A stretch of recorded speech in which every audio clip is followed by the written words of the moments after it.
if they decide they want to get into this further, if they're on our page and they see all the funds, they read through them, we actually, to really encourage diversification, have an invest in all button.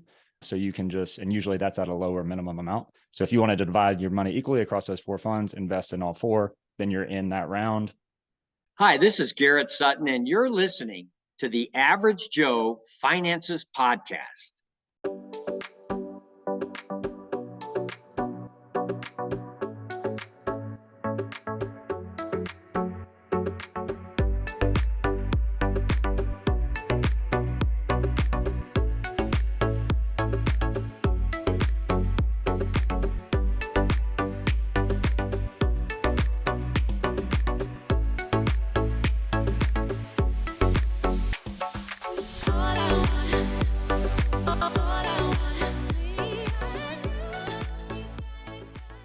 If you're watching this on YouTube, make sure you smash the like and subscribe buttons.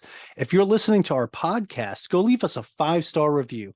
All of our links can be found in the video description or show notes below. Hey, welcome back to the Average Joe Finances Podcast. I'm your host, Mike Cavaggioni, and today's guest is Kyle Kuderewski. So Kyle, thank you so much for joining me today. How'd I do on your name? Great on the name. Thanks, Mike. Awesome. Yeah, excited to be here to talk to you. Awesome. Hey, again, thank you so much for joining me. I want to start this off the same way I start every podcast episode, and we want to know more about you. So if you could share a little bit about yourself, share your story. Who is Kyle Kuderewski? Yeah, thanks, Mike. Like you said, my name's Kyle. I live on the East Coast of the United States, grew up in Tennessee. I like to say I'm an engineer that's turned into an investor. I went to school for undergrad and whatnot in engineering and got into a corporate America role. Saved up some money, got more interested in investing and passive income, that type of thing. And we can get into all of that, of course. But that's what brings me here today. Several different types of investment classes and interests. And then outside of that, I just have a big love for life. I love anything that keeps me active, snowboarding, triathlons, traveling, just always staying active. And that's a little bit about me. Awesome. Short, sweet, and to the point. This is Kyle. So no, I appreciate that. So you grew up in Tennessee, right? And now where are you at now? Yeah, I'm near Savannah, Georgia, here on the East Coast. Okay, so you've moved further east. Exactly. And what was the reason for that? Yeah, so I went to school at University of Tennessee in Knoxville, go Vols. Okay. And just coming out of engineering school, went to the job fair, interviewed at several different places, and then had a pretty solid offer down here out of school to get me started on the right foot and a good training opportunity and all that. And so I haven't moved since. I've traveled a lot since, but I like to do long-term kind of slow travel. But this is home. Yeah, home for me. Okay, right on. All right, Kyle. Now you said you went to school to be an engineer, right? And you got interested in money and passive income. What was it that stuck out to you specifically that made you think about passive income? Yeah, so I can nail it down pretty precisely, actually. So after saving up a bit of money outside of school, there's a lot of tourism in this area, and prices of real estate continue to rise, I think, throughout the whole country, but it was really evident down here. And so saved up some money for a down payment on my house, was able to purchase this place, but it wiped out a lot of savings. And we have a small mother-in-law suite up above the garage. And in order to save or to boost savings back up, I just threw that on Airbnb, really in a half effort, just to try to see how it went. And it stayed booked nonstop over and over. And so I just followed the market trend. And I knew that I wanted to, again, not be stuck to 9 to 5 forever. And so I got into some real estate investing, vacation rental real estate. And then I just became a complete nerd on investing in general. Nice. Actually, let's get into you becoming a complete nerd on investing, right? Because surprisingly, I know everybody that's listening to this right now just heard Kyle mention how he got into real estate, right? But that's not what we're going to talk about today. We're going to talk about something else, right? That started your path, right? On getting into finding different ways to make money and passive income. And then you found something else, right? And it involved online businesses and websites, right? So can we talk about that a little bit? Yeah, that's exactly it. So I'd like to say a bit of a form of digital real estate. So at the time that I was interested in purchasing, like I said, a vacation rental or some other type of real estate to start building my passive income machine or a side hustle, I learned about the upside that online businesses can have, and Empire Flippers in particular. And I didn't end up purchasing a site through them or through anyone else, but I just really went far down that rabbit hole. And I started to keep an eye on the online business industry, learning about Fulfilled by Amazon, FBA sites, content sites, Kindle sites, all the different kinds that we can talk about. And I just kept an eye on the industry. And after I decided to leave my previous job or started thinking about it, the more I learned about this industry, I thought that would be the one I wanted to go into next. And so that was a couple of years ago now. And yeah, bringing a way for others to passively invest in those websites is really my goal and our whole team's goal. Yeah, awesome. So what was it as you were learning about this industry that attracted you to stick with it? Yeah, so there's a lot of it's definitely multifaceted, but one of them is all the different ways that you can earn money in online businesses. A lot of people still don't realize. I think it's pretty obvious when you're buying something on Amazon or through a store online that somebody's making money off of that. But I don't think people always realize all the money that goes into advertising and affiliate links and, like I said, opportunities in Kindle and just all of these different diverse ways to make money in websites. And it's still really early in the ballgame. I like to say it's early in the ballgame compared to a lot of other asset classes. Right on. So what are some of these different ways that people can make money with these websites? You said it's diverse, right? So there's obviously when you buy something off Amazon, somebody's making out on that transaction, but are there other ways that people are making money through that? Yeah, so the big one, and we'll just hit on that one first for sure, is what they call FBA or fulfilled by Amazon. And somebody's got a product that they source, they actually store it in an Amazon warehouse. When Mike goes on to Amazon and buys it, Amazon does all the shipping and all of that, and the person that sourced it gets a small amount of money, or depending on what the margins are on the product. Then there's direct to consumer. So you can still sell through Amazon and ship stuff out of your own warehouse or from your own location. So that's another way to make, but that involves physical products. One that still continues to be super popular is what we call content or affiliate marketing sites. So these can be blogs, these can be review sites, top 10 travel backpacks, top 10 coffee makers. You've all seen these types of sites. And the person that runs and builds those sites and maintains them, they get paid based on a per click or per order basis, depending on where they're sending the traffic. So you can get teams of writers to build these sites up and test all this different gear out, et cetera. And those can be a pretty good moneymaker as well. A few others I mentioned, Kindle, you can do correct KDP, which is Kindle Direct Publishing now. Used to, you had to go through one of these huge publishing companies to write a book or publish a book or whatever. You don't have to do that anymore. And then SaaS, software as a service, you see these all the time where you're signing up for some piece of technology with a recurring subscription. That's just another type. I personally use a lot of SaaS products myself. So I think a lot of people do, especially being an investor, and having a team. You know, you run everything through a CRM system, and that stuff costs money. So someone's getting paid for that. Somebody built it, right? That's exactly right. Yeah. I mean, that's Zoom, we're on Zoom fantastic. call right now. That's obviously a very large company, but it's still a form of a SaaS all the way down to something I much pay smaller. for. Exactly. There we go. Because I have Zoom Business. Yeah, it's interesting too, because I have my blog as well, and I have done Amazon affiliate marketing as well. I've had products on my website that I've talked about, and I would set up the affiliate links to it and stuff, obviously, and I would get paid based off of how many people clicked on it and made a purchase on Amazon. What I really liked about the Amazon affiliate program is if somebody goes to get to your link, like if I linked a book or something, and they go and they just look at the book and decide, I'm not going to buy that book, but while I'm on Amazon, let me go buy something else. You actually get credit for that too, which is crazy. You get credit for the next 24 hours off any purchase that they make. So if they decide $20 book's not what I want, but I do want to buy this new $500 grill or whatever, then bam, you just got a commission off of that instead. So that's really cool that you're well versed in that. That's not always super easy to explain, but yeah, you're spot on. Yeah. I too am a income enthusiast. Yeah. So I do affiliate marketing as well. Obviously, even with my podcast, I have sponsors and I have affiliates, right? So I have different programs that I do affiliations with through the podcast that I've used to monetize the show. So there are so many different ways that you can do these things. And that's why I'm excited to talk about this with you today, that, you know, the many different ways to make money through websites or online businesses where you're not having to deal with any type of physical product or anything like that, or where you can even sell physical products, but you're not involved Never with have those to physical deal products with them. at all. Like I do print on demand too with Printify and Printful. There's different ways to do that. So I'd love to get into any of those that you wanted to talk about. Yeah, 100%. You just mentioned several that people may or may not know about, and even just those are just scratching the surface. So we can definitely nerd out on it. Any type of digital I only asset, know really. the wave top stuff, man. I know it goes a lot deeper when you start getting into that ocean of ways to make money online. Again, I could scratch the surface. I could ride that wave, but there's so much more.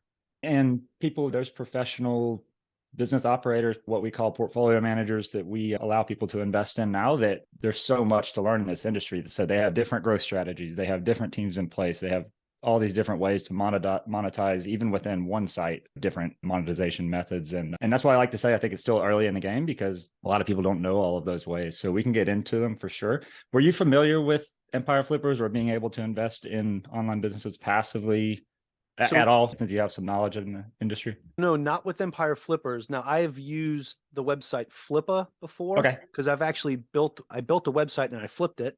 Got it. I built a website around one particular product. It was around dog poop scoopers. Yep. And I got it built out, set up a store on Shopify, had everything all put together, and then I sold it on the website. It cost me about $120 to make it, and I sold it for $750.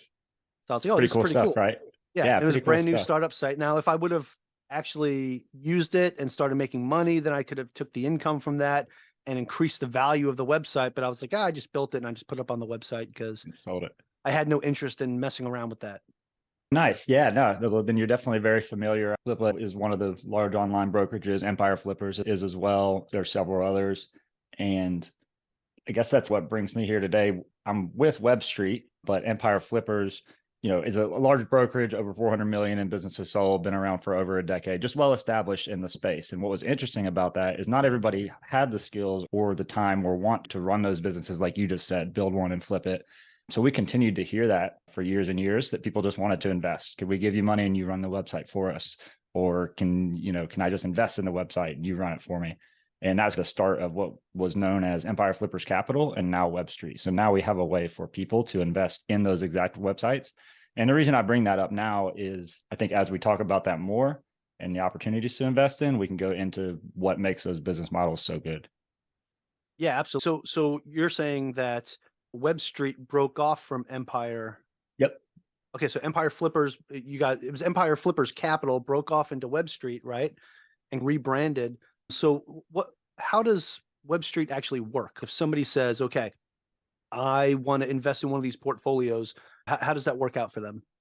Yeah. So, and I think that's probably the reason it's important to talk about both Empire Flippers and Webstreet is essentially we go out and find what we consider the best online business operators, or you'll hear them call them portfolio managers in the world. And part of the reason we have such a strong network of those people that we know in the industry is because we had been around as Empire Flippers for so long. So we go out. You've already got these great connections. Exactly. From conferences all over the world. Our team is remote, always has been, fully distributed. So we have a pretty big footprint and just a good network of those professional operators. So what we do is we vet these operators, meaning we take them through a whole due diligence process. And then we have a platform where you can come invest in. We do them in rounds. And so we call them funds. You can invest in those operators. And when you get there, basically, you'll see their track record. They've built XYZ Amazon sites or XYZ content sites. They have a team in place, own warehouses or whatever. And you're now able to invest in those operators. What they do, and they invest their own money as well. We can get into the numbers, but we basically build a platform where you can fractionally invest in online businesses completely passively. And so we'll raise, depending on what their strategy is, between $1 million, $2 million, $3 million for those operators. And then we oversee the fund. They go out to the marketplace. At the time, it was just going to the Empire Flippers marketplace because it was trusted. And they, from our end, high quality businesses, and they would purchase businesses according to their track record. Now we've opened up some other brokerages. We've just done some private deals now as well. But basically, you invest, they go out, they find the businesses according to the strategy, they buy them, you learn what businesses they bought, and they grow them, and you get your share of the profits every quarter. So each quarter, we do distributions of the profits of the businesses that they own. So does that make sense? You invest in one fund, they'll buy multiple businesses, they'll grow those businesses, and you take part in the upside.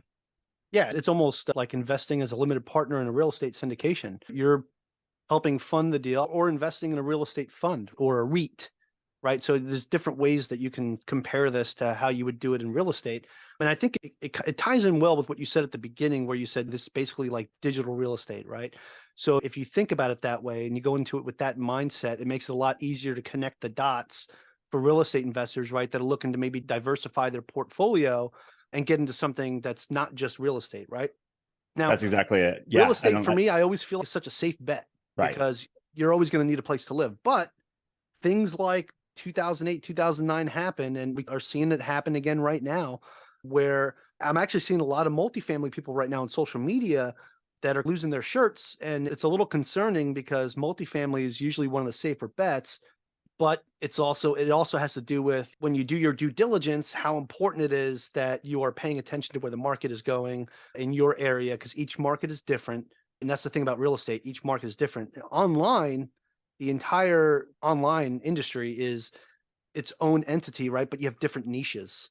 So you have to figure out which niche is the right one. It's a very similar way. So you have to do your due diligence, right? So I just want to see that, or say that with any investment comes risk, right? Whether it's real estate, whether it's an online business, but it's important for you as the investor to do your due diligence. And I think that's pretty neat that you guys operate in a similar fashion, right? So how would somebody that is going to invest in in one of the Webstreet portfolios, what's a good way for them to do their due diligence on a particular fund? Yeah. So I think, first of all, you hit the nail on your head with your explanation there. Definitely not saying to get out of real estate or any other asset classes. I'll This pat is just myself another on the way. shoulder. It's what I do. No, I'm kidding. Yeah, but like you said, it's another way to diversify. So if you're new to the industry or you just want to check it out and see what the options are, depending on when this comes out, we're constantly doing new investment rounds. For example, at the moment, we have a round that has 4 different funds in it.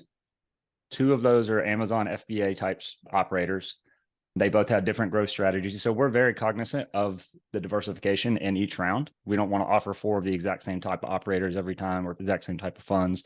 We want you to be able to diversify. That's significant. I'm glad you pointed that out. 100%. And so right now we have 2 that are Amazon FBA teams with different growth strategies. Some of these want to introduce new products. Some want to do different advertising. Some want to do different affiliate type things. And so anyway, we make sure those are different.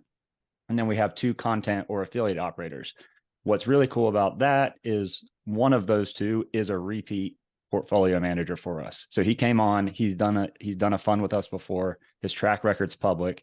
You can see he did, he paid out X percentage each quarter, adding up to this much over the life of his previous fund. So we want to be as transparent as possible. There's always going to be new portfolio managers, but we've had 3 or 4 repeat ones now where you can actually see their track record. And then to wrap up your question there, on your due diligence, when you go to our fund pages, you'll see the same criteria for each of them. What's their team like? What's their growth strategy look like? How many sites have they bought and sold and run before?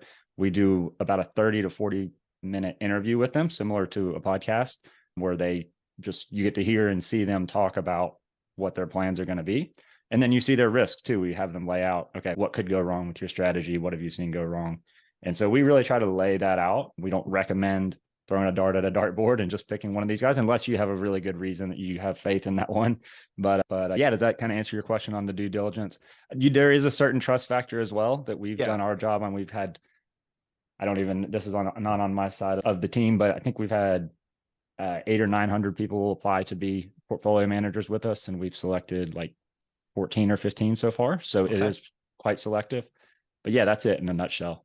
No, that's good. But more like if I was to say, okay, I want to invest in one of these funds and I'm looking at it specifically, okay, so 2 of these are Amazon FBA. They have 2 different strategies. What are some things that I can look at as an investor to see, maybe get myself a little bit smarter on the Amazon FBA side, right? To see, oh, you know what? Because you guys screen them, do your due diligence, but me as the investor, hey, I'm giving my money. So I'm like, hey, I want to know, just for my own edification, that this is a good move for me. So what are some things that I can look at or resources that might help me make that decision? Yeah, that's a good question. We, both us as Webstreet and Empire Flippers, have tons of resources on our blogs that just explain the business models, explain what those risks are. And then obviously you have to do some deep dive yourself and think about, okay, how do I feel about FBA? During COVID, there was big time COVID bumps, all these aggregators, Amazon was super hot. How do I feel about content? What's changing right now with AI and different stuff? There's not a clear answer, but we have tons of resources that explain the business models, explain what the risks are. Whether you're looking to buy a site or invest in a site or build your own site, right? You should be knowing those risk factors. You don't want to put hours and weeks and months into building a site or running a site that where the model is changing. Awesome. So does that I kind of like help? that. Yeah, definitely. So just like any other process that you're doing, you got to do your own research and make sure that you as the investor are comfortable with it and not getting yourself into something that you don't know too much about and then start questioning if something goes wrong. Hey, why did this happen? You would know why if you did a little bit of research on it, right? Okay. No, I always 100%. like to I think point it's a that out. good, yeah, I think it's a good clarification too, because we do have people that have asked, okay, I want to invest in this fund because I want to learn to run the site. That's not the idea. You will learn each quarter when you get your distributions, you get a report from the fund portfolio manager that lists the sites. It explains what he did that worked, what didn't work, et cetera. But it's not like an educational, it's not going to teach you how to run it. But I did want to mention those reports because I think some people enjoy that, especially like you said, if they were going to nerd out or if they're an income enthusiast, it's fun for them to know which sites they're invested in, what the growth strategies are. It's fun to talk about with their friends at dinner and whatnot. So that's a part of it as well. Yeah, absolutely. Okay, next question for you then, Kyle. So if you've been doing this for a little while now, right? And you've had a couple funds go through, how have your funds been performing? Yeah, so that's super important too. And we started a bit over 2 years ago doing the first investment fund. So we've done our fifth round's open right now. We've done 4 funds. Our round 1 investors received 14.6% returns last year, which in last year's economy, 2022 economy, we felt pretty strongly, where we were pretty excited about that, considering what the stock market did. So on average, they're receiving between 3 and 4% cash distributions each quarter from the funds. We have some that are performing below that, and we have some that are performing above. One thing worth mentioning for people, if they decide they want to get into this further, if they're on our page and they see all the funds, they read through them, we actually, to really encourage diversification, have an invest in all button. So you can and usually that's at a lower minimum amount. So if you wanted to divide your money equally across those 4 funds, invest in all 4, then you're in that round. But yeah, our longest What did you performing say funds the average are cash about on cash was again? per quarter Yeah. between 3 and 4% from each fund. 23 and 24? Between 3 and 4% each quarter. Oh, okay. I Yeah. thought you said between 23 and 4. I was like, oh my goodness. So yeah, between 3 and Okay. 4% each quarter. In our model, we've got all this broken down where it's baked in that some of these are going to go up in value, some are going to go down, some will stay the same. The other thing I think that's important to mention, none of those numbers that I'm giving you include the exit of the businesses. So between the 2 and 4 year range, after you invest in these funds and they've grown the businesses, they're going to go to the marketplace and they're going to sell them, and you get your same percentage of profits on the exit, just if somebody flipped a house or flipped a piece of art. The same or thing with the something like that. syndication when Exactly. they do their exit, and usually 3 to 5 years later, sometimes a little bit longer, but usually that's where you make your money. Exactly. The 3 to 4% is just sustainable while you're waiting for that to hit. That's right. And it's nice. We think it's pretty rare to be able to invest directly in a cash flowing asset.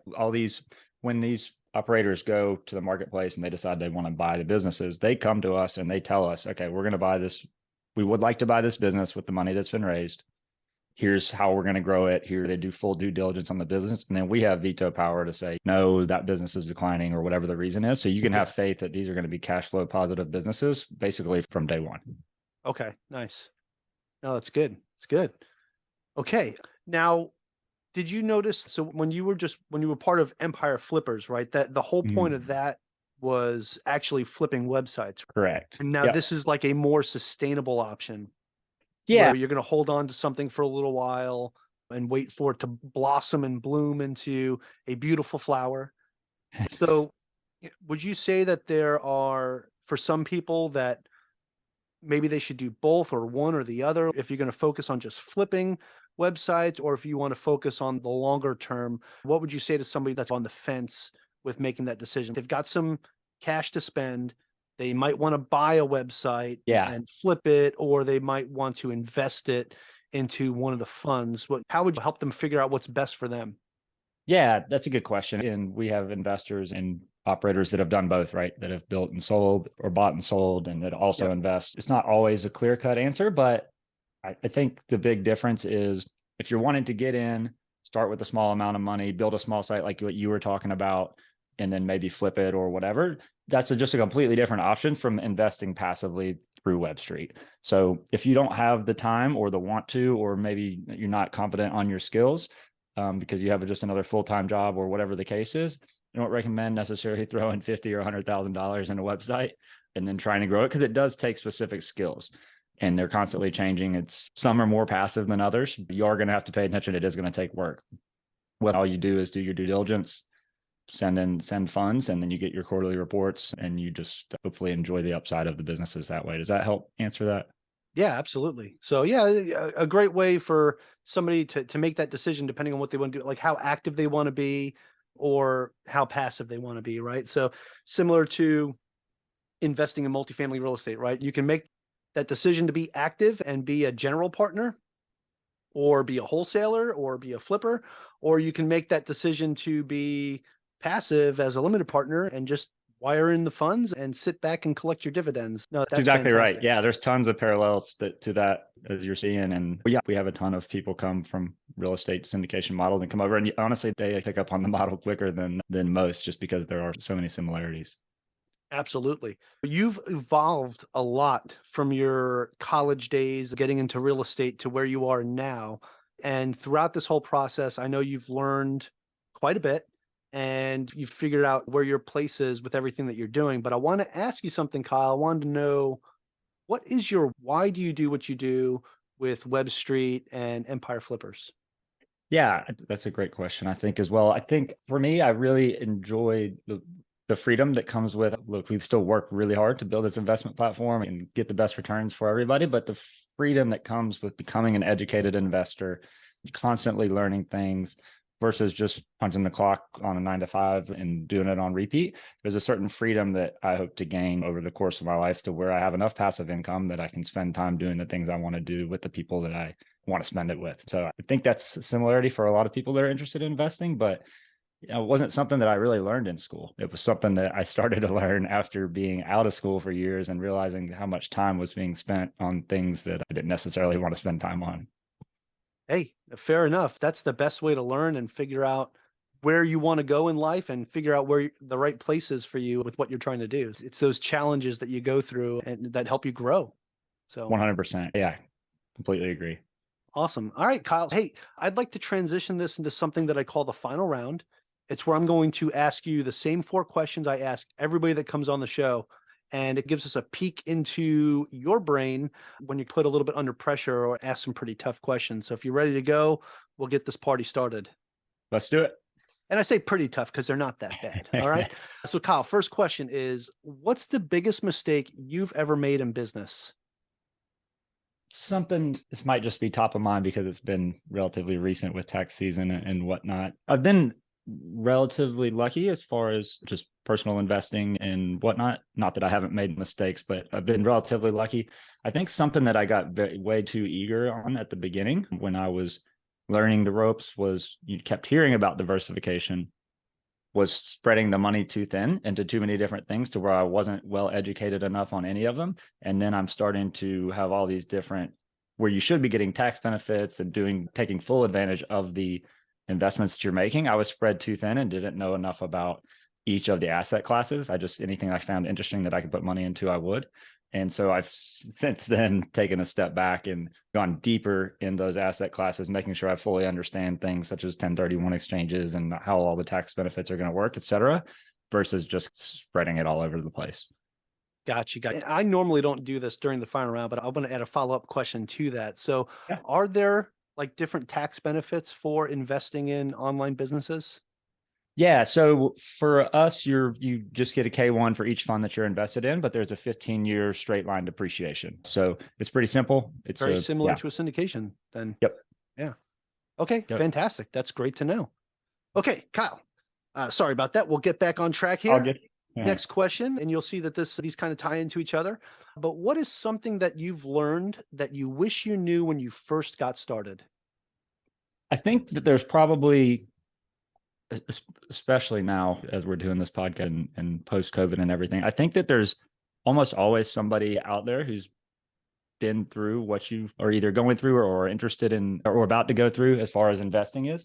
So I think at the beginning and from an investment standpoint, I often felt isolated, like just trying to figure things out on my own versus reaching out, even if it's paying for a mentor or paying for a resource, to make sure that you're doing the best job you can with your money. The other thing I would say is just I probably waited too long, even though it was 5, 6 years to out of school. I was just nervous to save up money and build an emergency fund and all that. But that compounding interest, as everybody knows, is super important. And I just would encourage people not to wait, even just from an education standpoint. Yeah. Okay. Definitely appreciate that. Yeah. It's waiting will be the thing that probably most people look back and say, man, I wish I did this sooner. Yep, exactly. So, awesome. Okay. Kyle, next question is, do you have any tips or tricks that you would recommend to someone that is just getting started today? Yeah, this is a good one. It would go back to the education thing, but I would basically start trying to learn about different asset classes and figuring out which ones you enjoy. We talk about real estate, we've talked about online businesses, and there's many other classes out there. But if I think you could figure out pretty early on in the education phase whether it's a asset class that you can have fun and nerd out on, or whether it's something you're just trying to force a square peg into a round hole. I think there's going to be an asset class or two or more that everybody enjoys out there. So I would say if you don't like the first couple that you're learning about, to not give up and continue to learn about other ones. We talked about nerding out on them, and I could talk about the online businesses and real estate all day, but that's not the case with all of them. There are several other asset classes that may do well, but that just don't. If you don't have a true interest in it, I don't think you're going to do as well with it as you could. Yeah, no, that's a great point. That is a fantastic point, actually. I wrote that down as you were going. If you're investing in something you enjoy, you're going to be more apt to doing your proper research and vetting it because you enjoy that particular topic or niche. So yeah, that's huge. Definitely huge. Appreciate that. Yeah. Okay. Kyle, the final question of the final round. And this is completely unrelated to the rest of them, and it's an opinion-based question. But do you have a favorite business, investing, or real estate-related book or podcast, or both? Yeah, I'll give you both. I thought about this one a little bit. I've heard you ask this before. If I do enjoy your show, I think everybody knows all the big ones. The first Rich Dad Poor Dad, on all of the classics. I still recommend those. But I wanted to get a little creative. And there's a business and just life book in general. It's called Change Your Questions, Change Your Life. And it's a pretty short read. And I revisit it pretty much every year or so. And it's all about the power of asking the right questions in the right way. And it might sound a little bit pie in the sky, but for anybody that gets into it, I think you'll see it can be a real life changer with negotiations, with just relationships and business in general. So that would be the book.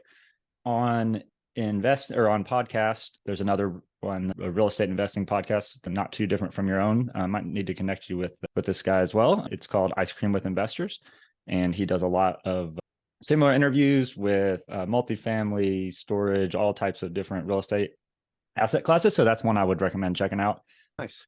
Yep. And then also Empire Flippers has a great podcast as well, the Opportunity Podcast, for people that are looking to learn online businesses and the models like we talked about at the beginning. So yeah, check out Empire Flippers. Awesome. Actually, speaking of that, that is it for the final round. However, I do have one more question for you, Kyle. And again, this is, besides you introducing yourself and telling us a little bit about yourself, this is the most important question, because people that are listening to this interview are going to say, man, I really got a good piece of information about investing in online businesses or funds. I feel like I learned a little bit from this podcast, but I want to learn a little bit more and maybe get involved in it. So where can people find more information about you, with your website, or do you have any social media accounts you can share with us? Anything where our listeners can find you guys?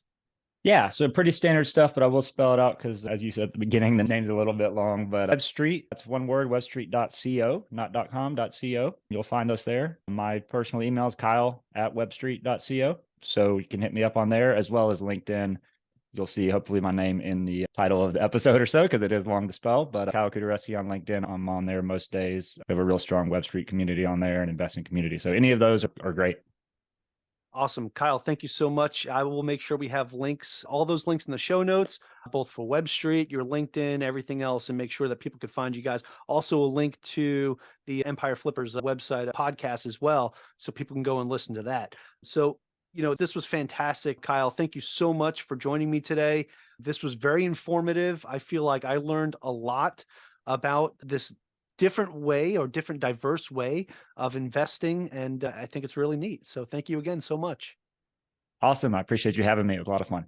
Cheers. Absolutely. And hey, to my listeners, I want to thank all of you so much for joining me and our special guest, Kyle Kuderewski, on the Average Joe Finances podcast. go leave us a 5-star review and tell us what you liked about today's episode with Kyle. Aloha from Hawaii, and have a great rest of your day. Thank you for making it to the end of this episode. Greatly appreciate you being here with me today on the Average Joe Finances podcast. If you haven't done so yet, make this the episode that you go leave us a 5-star rating or subscribe to our YouTube channel. The Average Joe Finances podcast is for informational and entertainment purposes only. Have an outstanding day.